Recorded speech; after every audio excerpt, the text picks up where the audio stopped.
সব জল্পনা কল্পনার অবসান ঘটিয়ে অবশেষে কন্যা সন্তানের মা হওয়ার খবরটি নিজেই নিশ্চিত করলেন চিত্রনায়িকা শবনম বুবলী। ঢালিউড মেগাস্টার সাকিব খান ও বুবলীর ঘর আলো করে এলো নতুন অতিথি।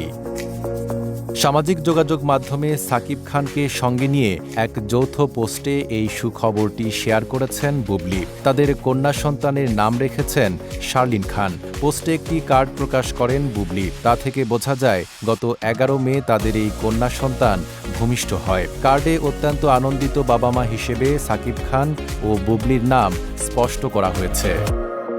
পোস্টে বুবলী লেখেন, আলহামদুলিল্লাহ, মহান আল্লাহর অশেষ রহমতে আমাদের পরিবারে একটি কন্যা সন্তানের আগমন হয়েছে। এই আনন্দের মুহূর্তে যারা আমাদের জন্য দোয়া করেছেন এবং শুভকামনা জানিয়েছেন তাদের প্রতি আন্তরিক কৃতজ্ঞতা। আমাদের মেয়ের জন্য সবার দোয়া কামনা করছি।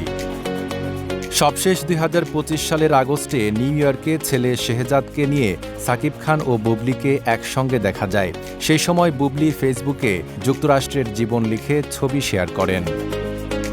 Desk report, Dhaka post.